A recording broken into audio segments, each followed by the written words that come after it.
당신은 언제 마지막으로 선택했습니까? 나이를 먹는다는 건 때로는 선택의 무게를 아는 일입니다. 젊은 날엔 쉽게 내뱉던 예와 아니오가 어느새 수많은 책임과 후회 사이에서 머뭇거리게 되죠. 46세 오은서는 도망쳤습니다. 빚에서, 과거에서, 그리고 자기 자신에게서. 하지만 어느 새벽 우연히 오른 낯선 차 안에서 그녀는 또 다른 도망자를 만납니다. 남들이 가해자라 부르는 남자. 하지만 그의 눈빛은 그녀와 닮아 있었습니다. 무언가를 잃고 무언가를 덮으며 그저 하루하루를 버티고 있는 사람. 2달만 제 옆에 있어 주세요. 계약은 간단했지만 진실은 복잡했습니다. 침묵과 고백 사이에서 은서는 비로소 질문합니다. 내 인생의 주인은 누구인가? 인생 후반부를 살아가는 우리 모두에게 다시 한번 선택할 용기를 건네는 이야기. 침묵의 계약, 지금 시작합니다. 새벽 4시 인천 연안부두 경매장은 이미 한낮처럼 시끄러웠다. 은서씨, 오늘 고등어 시세 어때요? 어제보다 10% 올랐어요. 서둘러 치시는 게 나을 거예요. 오은서는 손에 쥔 장부에 연필로 숫자를 빠르게 적어 내려가며 대답했다. 비린내와 얼음 녹는 냄새, 고함과 웃음이 뒤섞인 이곳에서 그녀는 20해를 살았다. 새벽 공기는 차가웠지만 손끝만은 늘 뜨겁게 움직였다. 숫자는 거짓말을 하지 않았다. 사람처럼. 오은서. 등 뒤에서 들린 목소리에 온몸이 얼어붙었다. 돌아보지 않아도 알 수 있었다. 그 낮고 둔탁한 억양. 빚쟁이였다. 이번엔 진짜 못 피해. 오은서. 심장이 터질 듯 뛰었다. 은서는 장부를 바닥에 떨어뜨리고 뒤도 돌아보지 않은 채 달렸다. 고무장화가 젖은 시멘트 바닥을 미끄러지듯 스치고 지나갔다. 수산물 상자들 사이 트럭과 지게차 틈새를 비집고 달렸다. 숨이 목까지 차올랐다. 왜 내가 이렇게까지. 3년 전 사랑한다던 그 남자가 남긴 건 빚보증서 한 장이었다. 서명은 그녀의 것이었지만 선택은 아니었다. 곧 갚을게. 믿어줘. 그 말을 믿었던 자신이 멍청했다. 지금 그는 어디선가 웃고 있을까. 반면 그녀는 여기 추격당하며 달리고 있었다. 제발, 제발. 부두 끝자락에 세워진 검은 벤 한 대가 눈에 들어왔다. 뒷문이 반쯤 열려 있었다. 은서는 본능적으로 뛰어들었다. 차 안은 어두웠고 가죽 냄새가 났다. 문을 닫는 순간 뒤에서 인기척이 느껴졌다. 누구세요? 낮고 차분한 남자 목소리가 들렸다. 은서는 숨을 죽인 채 고개를 돌렸다. 희미한 불빛 속에서 한 남자가 보였다. 정장 차림에 짙은 눈썹, 무표정한 얼굴, 차가운 인상이지만 어딘가 지쳐 보이는 눈빛. 이 사람 어디서 봤지? 죄송해요. 저 사람들한테 쫓겨서 금방 나갈게요. 은서가 문을 열려던 순간 남자가 조용히 말했다. 서두르지 마세요. 밖에 아직 있어요. 은서는 손이 떨렸다. 차 밖으로 들리는 발소리와 욕설. 그들은 그녀를 찾고 있었다. 남자는 담담하게 창밖을 내다보며 말했다. 당신, 오은서 맞죠? 심장이 철렁 내려앉았다. 어떻게? 알아야 할 사람은 다 압니다. 남자는 천천히 그녀를 바라보았다. 그제야 은서는 기억해냈다. 저 얼굴. 얼마 전 뉴스에서 본 얼굴이었다. 서도현. 항만 폭력사고로 고소당한 해운보안회사 대표. 사람을 다치게 한 혐의로 재판을 앞둔 남자. 이 사람이 가해자? 두려움이 엄습했다. 도망치려던 차에 오히려 더 위험한 사람 옆에 앉아 있었다. 놀라셨군요. 도연은 그녀의 표정을 읽은 듯 말했다. 믿지 않으셔도 괜찮아요. 하지만 지금 당신에게 필요한 건 제 정체가 아니라 저 밖에서 벗어날 방법이잖아요. 은서는 입술을 깨물었다. 맞는 말이었다. 밖에서 발소리가 멀어졌다. 도연은 시계를 확인하고는 차분히 말했다. 제안이 하나 있어요. 제안? 당신 빚 제가 정리해 드릴게요. 은서의 눈이 커졌다. 대신 조건이 있어요. 도연은 그녀를 똑바로 바라보았다. 2달만 제 옆에 있어 주세요. 새벽 공기는 여전히 차갑고 심장은 여전히 빠르게 뛰었다. 하지만 이번엔 공포가 아니었다. 무언가 시작되고 있었다. 도연의 차는 부두를 벗어나 도심으로 향했다. 은서는 조수석에 앉아 창밖을 멍하니 바라보았다. 새벽거리는 텅 비어 있었고 가로등, 불빛만이 일정한 간격으로 스쳐 지나갔다. 이게 꿈인가? 몇 시간 전만 해도 그녀는 빚쟁이들에게 쫓기며 달리고 있었다. 그런데 지금은 뉴스에 나온 남자의 차 안에 앉아 제안을 듣고 있다. 현실감이 없었다. 여기에요. 차는 송도 신도시 한 고층 아파트 지하주차장에 멈췄다. 은서는 도연을 따라 엘리베이터를 탔다. 31층 버튼이 눌렸다. 올라가는 내내 침묵만 흘렀다. 도연은 말이 없었고 은서는 물을 수가 없었다. 현관문이 열렸다. 넓고 깔끔한 거실. 큰 창으로 보이는 새벽바다. 모든 게 질서 정연했다. 마치 누구도 살지 않는 것처럼. 앉으세요. 도연은 소파를 가리키며 주방으로 향했다. 잠시 후 따뜻한 차 한 잔이 은서 앞에 놓였다. 캐모마일 향이 났다. 손을 감싸 쥔 찻잔이 따뜻했다. 떨림이 조금 가라앉았다. 도연은 그녀 맞은편에 앉으며 서류 한 장을 꺼냈다. 계약서입니다. 은서는 서류를 받아들었다. A사 용지 2장. 깔끔한 활자체로 빼곡히 적힌 조항들. 눈으로 훑어내려가는데 손이 다시 떨렸다. 동거 계약서라는 제목이 먼저 눈에 들어왔다. 결혼이 아니라는 거죠? 네, 계약입니다. 도연의 목소리는 여전히 담담했다. 기간은 2달. 제 재판이 끝날 때까지입니다. 왜? 저예요? 왜 하필 저한테 이런 제안을? 당신이 필요했어요. 지금 제게. 은서는 그의 눈을 똑바로 바라봤다. 그 눈에는 절박함도 계산도 없었다. 단지 피곤함만이 있었다. 언론은 저를 폭력 가해자로 몰고 있어요. 재판 전까지 이미지를 바꿔야 합니다. 안정된 관계, 평범한 일상. 그게 필요해요. 그러니까 저는 소품이란 거네요. 아니요. 도연은 짧게 대답했다. 당신은 선택권이 있어요. 거절할 수도 있습니다. 은서는 웃음이 나왔다. 쓰라린 웃음이었다. 선택권이요? 제 빚은 얼만지 아세요? 3천만 원이에요. 전 그 돈을 갚을 방법이 없어요. 그런데 선택권이 있다고요? 도연은 대답하지 않았다. 그저 계약서를 가리켰다. 조건은 간단합니다. 첫째, 서로의 과거를 묻지 않습니다. 둘째, 외부에서는 안정된 파트너처럼 행동합니다. 셋째, 기간이 끝나면 깨끗이 정리합니다. 은서는 서류를 다시 내려다봤다. 2달, 그냥 2달만 버티면 돼. 빚에서 벗어날 수 있다. 다시 시작할 수 있다. 새벽 경매장으로 돌아가 숫자나 세며 살 수 있다. 손이 펜을 향했다. 하나만 물어봐도 될까요? 뭔가요? 당신, 정말 그 사고를 일으킨 거예요? 도연의 표정이 미세하게 굳었다. 하지만 곧 무표정으로 돌아왔다. 재판이 판단할 일입니다. 은서는 더 묻지 않았다.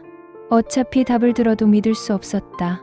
그녀는 펜을 들고 이름을 적었다. 오은서. 세 글자가 종이 위에 새겨졌다. 계약은 성립됐다. 짐 가져올 시간 드릴게요. 내일부터 이곳에서 지내시면 됩니다. 도연은 일어서며 방 하나를 가리켰다. 당신 방입니다. 제 방은 복도 끝쪽이니 불편하실 일은 없을 거예요.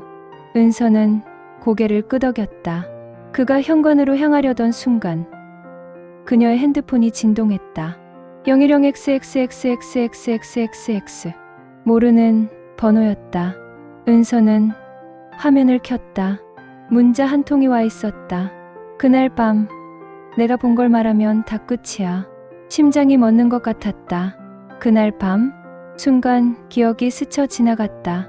석 달 전 야근을 마치고 부두를 지나던 밤 어둠 속에서 들린 비명, 물에 빠지는 소리, 그리고 그림자. 손에서 핸드폰이 미끄러져 바닥에 떨어졌다. 도연이 돌아봤다. 괜찮으세요?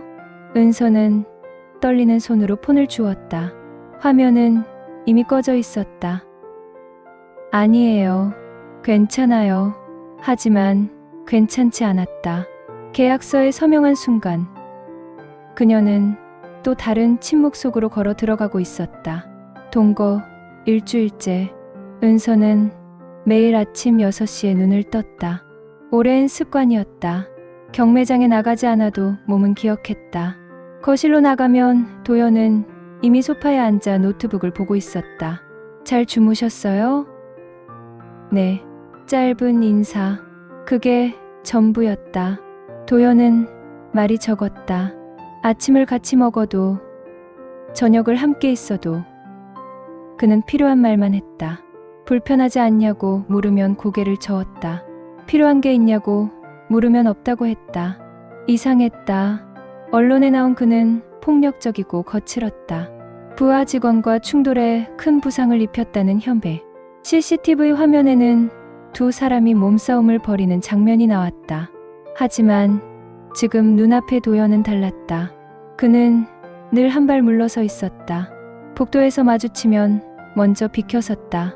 설거지를 하려고 하면 자신이 하겠다며 가만히 손을 내밀었다.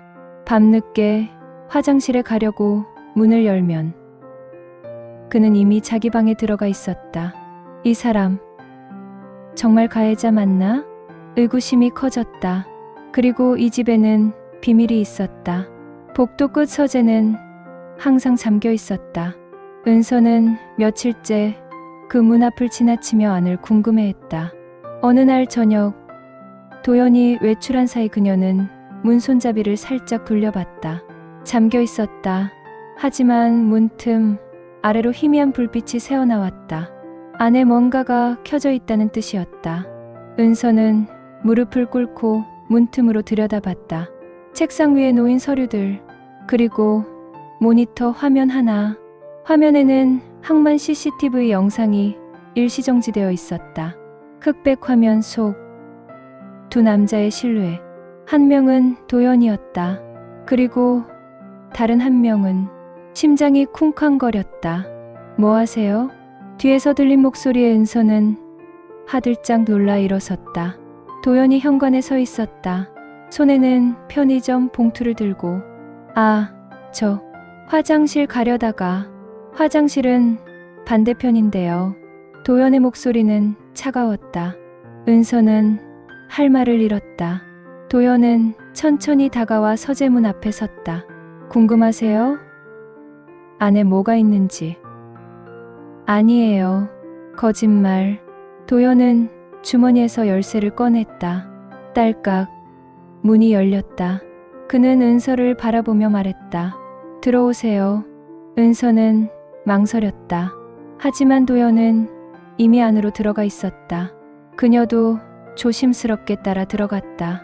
서재는 생각보다 좁았다. 책장 하나, 책상 하나, 그리고 벽에 붙은 화이트보드.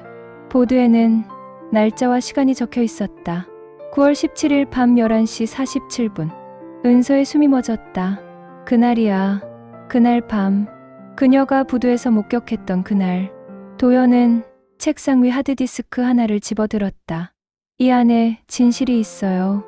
무슨. 그날 밤. 저는 아무도 밀지 않았어요. 은서는 그를 똑바로 바라봤다. 도연의 눈빛은 처음으로 흔들리고 있었다. 하지만 누군가는 물에 빠졌죠. 그리고 저는 그 책임을 뒤집었었어요. 왜요? 회사를 지키기 위해서. 도연은 모니터를 켰다.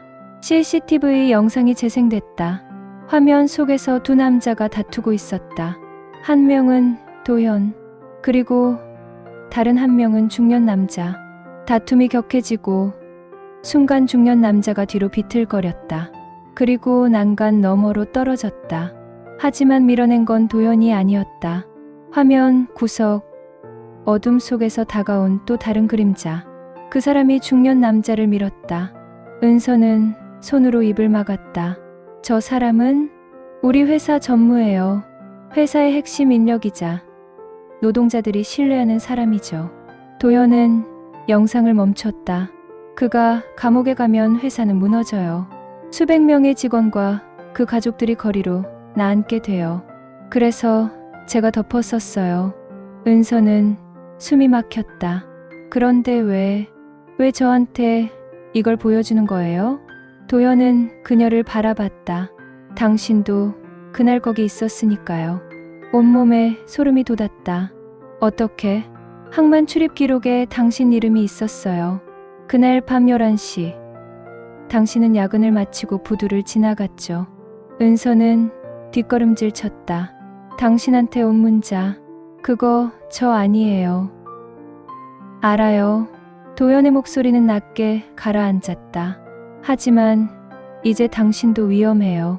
당신이 본 걸 말하면 모든 게 끝나니까요. 은서는 벽에 등을 기댔다. 머릿속이 하얗게 변했다. 그녀는 이제 알았다. 자신이 왜 이 집에 있는지, 왜 도연이 자신을 선택했는지. 침묵을 사기 위해서였다. 그날 밤 은서는 잠을 이룰 수 없었다. 천장을 바라보며 누워있어도 머릿속은 계속 돌아갔다. 서재에서 본 영상, 어둠 속에서 다가온 그림자, 물에 빠진 남자, 그리고 도연의 눈빛. 나도 공범이 된 건가? 침묵한다는 건 결국 진실을 감춘다는 것이었다. 은서는 이불을 걷어차고 일어났다. 복도로 나가니 거실에 불이 켜져 있었다. 도연이 소파에 앉아 있었다. 손에는 위스키 잔. 그는 창밖을 멍하니 바라보고 있었다. 못 주무세요? 은서의 목소리에 도연이 고개를 돌렸다. 당신도요. 은서는 그의 맞은편에 앉았다. 한동안 침묵이 흘렀다. 도연이 먼저 입을 열었다. 후회하세요? 계약한 거 모르겠어요. 은서는 솔직하게 대답했다. 당신은요? 후회해요? 뒤집어 쓴 거. 도연은 잔을 천천히 기울였다. 호박색 액체가 목을 타고 넘어갔다. 매일 후회해요.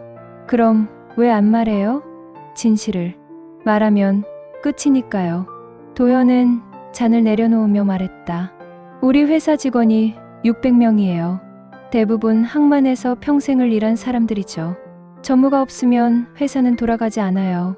투자자들은 손을 떼고 은행은 대출을 회수할 거예요. 그래도 거짓말은 거짓말이잖아요. 알아요. 도연의 목소리가 낮게 갈라졌다. 하지만 진실이 항상 옳은 건 아니에요. 때로는 침묵이 더 많은 사람을 살리니까요. 은서는 가슴이 답답했다. 그의 말이 틀렸다고 할 수 없었다. 하지만 옳다고도 할 수 없었다. 그럼 당신은요? 당신은 어떻게 되는데요? 도연은 대답하지 않았다. 대신 창밖을 바라봤다. 새벽 바다는 어둠에 잠겨 있었다. 저는 괜찮아요.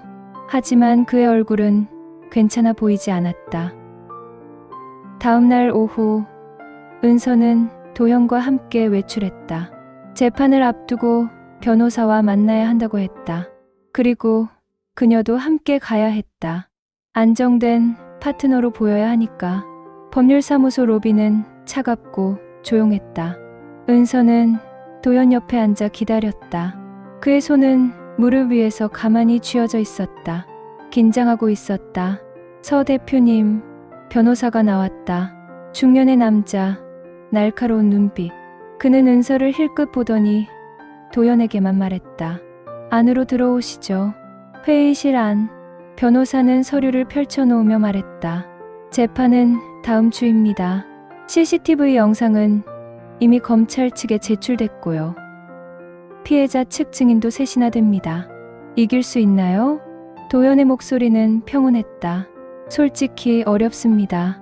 영상에 당신이 피해자와 다투는 장면이 명확히 나오니까요. 그럼 합의를 권합니다. 배상금을 지불하고 집행유예로 마무리하는 게 최선이에요. 은서는 숨을 참았다.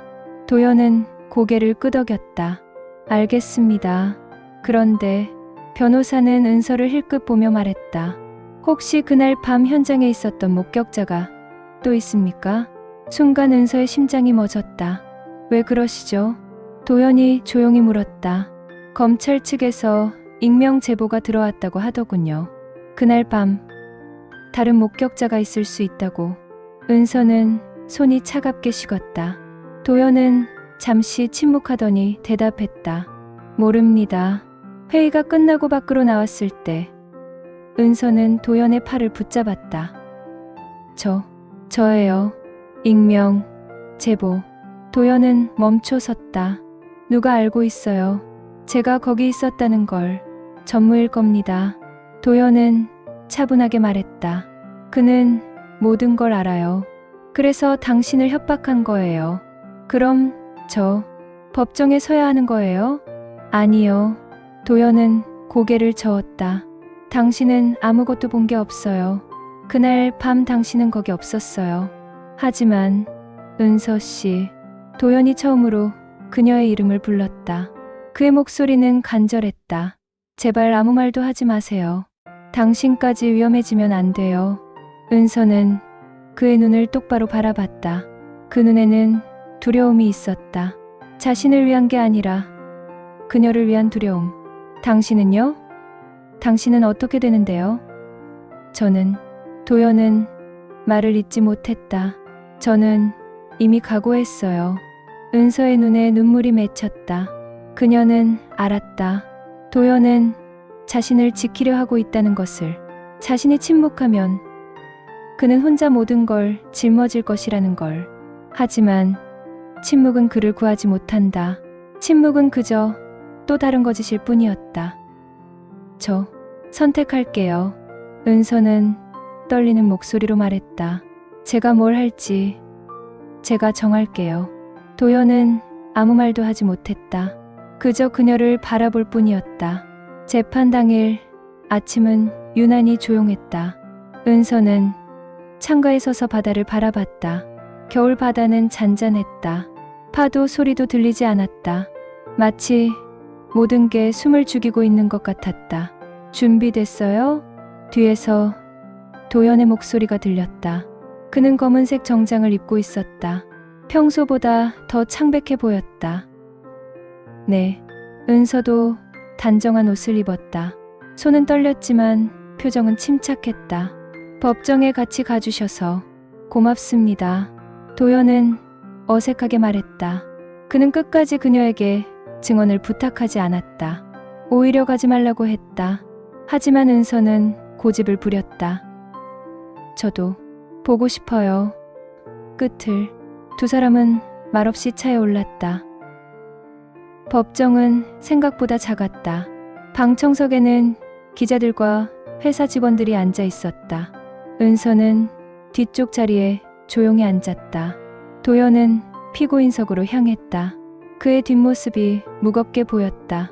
재판을 시작하겠습니다. 판사의 목소리가 울렸다. 검사가 일어서서 기소 내용을 낭독했다. 폭행, 상해, 업무상 과실. 차갑고 날카로운 단어들이 공기를 갈랐다. 피고인은 9월 17일 밤 피해자와 언쟁 중 고의로 난간 너머로 밀어 중상을 입혔습니다. 도연은 고개를 숙이고 있었다. 부인하지도 인정하지도 않았다. 증인 신문이 시작됐다. 회사 직원들이 차례로 증언대에 올랐다. 모두 같은 말을 했다. 그날 밤 서 대표님과 피해자가 크게 다투는 걸 봤습니다. 대표님이 화가 많이 나 있었어요. CCTV에 나온 게 전부입니다. 은서는 주먹을 꽉 쥐었다. 모두 거짓말이었다. 진실은 저기 있지 않았다. 하지만 아무도 말하지 않았다. 마지막으로 전무님 증언 듣겠습니다. 검사가 말했다. 중년 남자가 일어섰다. 은서는 숨이 멎었다. 저 사람이야. 서재 영상에서 본 그 그림자. 진짜 가해자. 전무는 침착하게 증언대에 올랐다. 그의 얼굴에는 슬픔이 어려 있었다. 저는 그날 밤 현장에 없었습니다. 나중에 연락을 받고 달려갔죠. 거짓말이었다. 서 대표는 평소에도 감정 조절을 잘못했습니다. 이번 일은 정말 안타깝습니다. 은서는 견딜 수 없었다. 저렇게 태연하게 거짓말을 하다니. 그럼 피고인 측 증인 신청 있습니까? 판사가 물었다. 변호사는 고개를 저었다. 없습니다. 방청석이 술렁였다. 도연은 여전히 고개를 숙이고 있었다. 이대로 끝나는 건가? 은서는 일어섰다. 저요. 법정이 조용해졌다. 모든 시선이 그녀에게 쏠렸다. 판사가 눈을 가늘게 떴다. 증인 신청하신 분이 아닌 것 같은데요. 죄송합니다. 하지만 할 말이 있어요. 검사가 일어섰다. 이해 있습니다. 사전 신청되지 않은 증인입니다. 하지만 그날 밤 저 거기 있었어요. 은서의 목소리가 떨렸다. 도연이 화들짝 고개를 들었다. 그의 눈에 당황한 빛이 스쳤다. 판사는 잠시 고민하더니 말했다. 증언대로 나오십시오. 은서는 천천히 앞으로 걸어갔다. 다리가 후들거렸다. 증언대에 서자 수십 개의 눈이 그녀를 바라봤다. 선서하십시오. 은서는 손을 들었다. 떨리는 목소리로 선서문을 읽었다. 성명과 그날 밤 어디에 있었는지 진술하십시오. 오은서입니다. 저는 9월 17일 밤 인천항 삼부두를 지나가고 있었습니다. 무엇을 목격했습니까? 검사가 날카롭게 물었다. 은서는 도연을 바라봤다. 그는 고개를 저으며 입모양으로 말했다. 하지만 은서는 시선을 돌렸다. 저는 어둠 속에서 두 사람이 다투는 걸 봤어요. 피고인이었습니까? 한 명은 그랬어요. 그리고 은서는 숨을 깊이 들이마셨다. 누군가 물에 빠졌어요. 비명소리가 들렸고 물 튀는 소리가 났어요. 누가 밀었습니까? 침묵이 흘렀다. 은서는 전무를 바라봤다. 그는 무표정하게 그녀를 노려보고 있었다. 협박하듯이. 말하면 끝이야. 하지만 은서는 알고 있었다. 말하지 않아도 이미 끝났다는 걸. 어두워서 정확히 보지 못했습니다. 방청석이 술렁였다. 하지만 분명한 건 그 순간 거기엔 2명 이상이 있었어요. 제가 본 건 그림자였어요. 여러 개의. 검사가 미간을 찔렀다. 그림자요? 구체적으로 누군지 특정할 수 없다는 말입니까? 네. 하지만 CCTV에 나온 게 전부가 아니라는 건 확실해요. 은서는 조용히 말을 이었다. 진실은 어둠 속에 있었어요.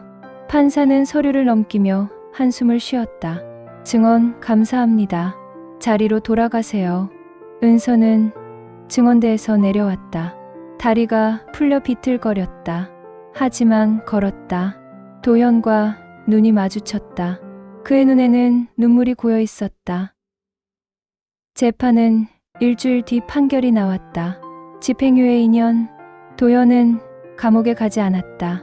하지만 회사는 떠나야 했다. 언론은 여전히 그를 가해자로 불렀다. 판결문을 받은 날, 은서는 짐을 쌌다. 가시는 거예요? 도연이 조용히 물었다. 계약 끝났잖아요. 그렇죠. 두 사람은 마주섰다. 할 말이 많았지만 아무 말도 나오지 않았다. 고마웠어요. 도연이 먼저 말했다. 당신 덕분에 숨 쉴 수 있었어요. 은서는 미소 지었다. 쓸쓸한 미소였다. 저도요.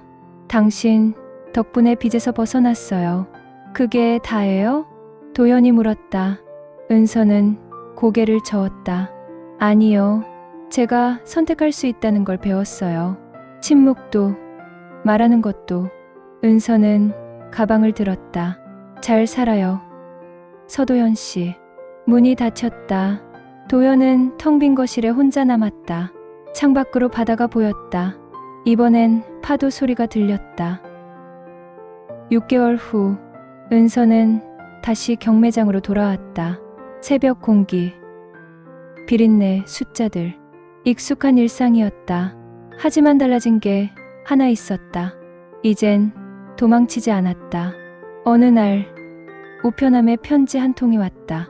발신인은 없었다. 안에는 짧은 메모만 있었다. 당신 덕분에 다시 시작할 수 있었어요. S. 은서는 편지를 가슴에 품었다. 그리고 웃었다. 처음으로. 후회 없이. 침묵은 때로 가장 용기 있는 선택이기도 합니다. 오은서와 서도현은 모든 진실을 말하지 않았습니다. 하지만 그들은 각자의 방식으로 존엄을 지켰습니다. 완벽한 해피엔딩은 아니었지만 그것이 어쩌면 진짜 인생이 아닐까요? 우리는 살면서 수많은 선택의 순간을 마주합니다. 말해야 할 때와 침묵해야 할 때, 용서해야 할 때와 떠나야 할 때. 중요한 건 그 선택이 남의 것이 아닌 나의 것이라는 사실입니다. 이 이야기가 여러분의 마음에 작은 울림으로 남았기를 바랍니다. 침묵의 계약 끝까지 함께 해주셔서 감사합니다. 이 채널은 시니어 여러분을 위한 깊이 있고 따뜻한 이야기를 계속 전해드립니다. 구독과 좋아요는 더 좋은 작품을 만드는 힘이 됩니다. 댓글로 여러분의 생각도 나눠주세요. 다음 이야기에서 또 만나요. 당신의 하루가 선택으로 빛나기를.